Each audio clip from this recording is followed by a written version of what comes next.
is finding that out. How'd that work?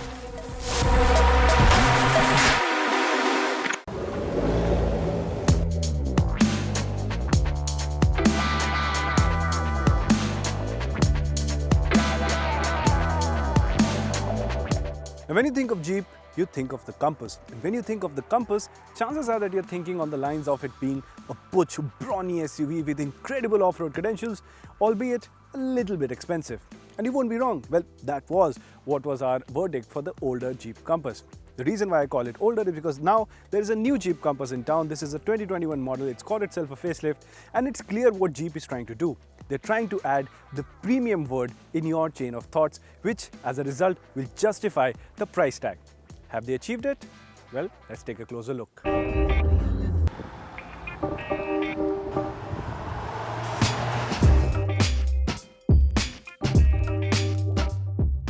Now let's start with the changes that the Compass has got, and let's start from the outside. First and foremost is the new face that it has got. It now has a darker theme running across it. It now has slimmer, updated LED headlamps, and that along with the new bumper makes the car look a lot more bolder and sportier than before. Other than that, you get new wheels on the sides, and that's about all the changes there are on the outside. But now let's get to the big change. And the big change is once you're inside the 2021 Jeep Compass. How big of a change? Well, everything has changed. This is a brand new dash that the Compass has got. And honestly, the first thing that came to my mind when I saw the interiors of the car were, wow, this is a good looking interior cabin. Now let's take a closer look at what's what, and the first thing that you'll notice is the quality of materials that have been used inside the cabin. You get double stitching on the dash, you've got this fantastic insert that makes it look premium, and everything is very well put together, synonymous to the quality that Jeep has always been known for offering. You also get this massive touchscreen infotainment system display in the center. That's the highlight of the cabin, and this has the latest generation software from Jeep.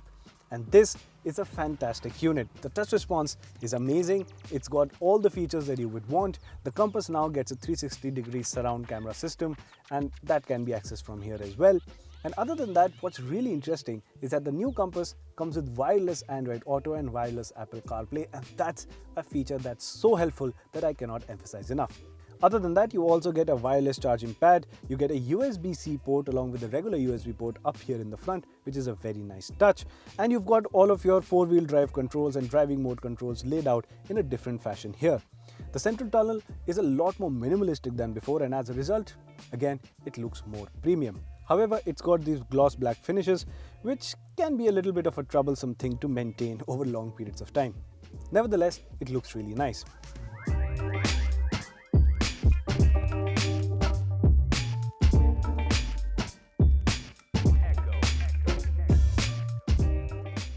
Now let's come to the instrument cluster, and this is an all-digital display as well.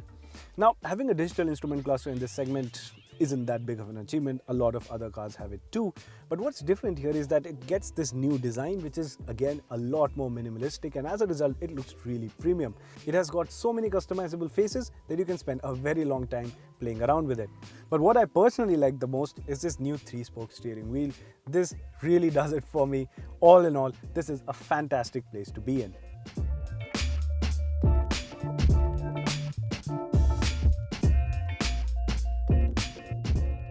And it continues to be loaded with features as well.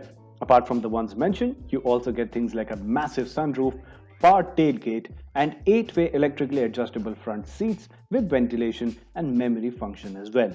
Now coming to the rear seat of the Jeep Compass, well, not a lot has changed except for this new tunnel over here.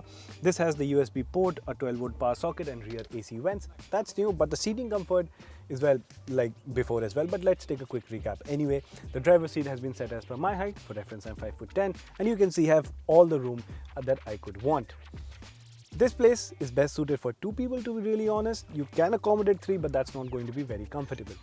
But having said that, let's get to the driving experience. And in this department, well, nothing has changed.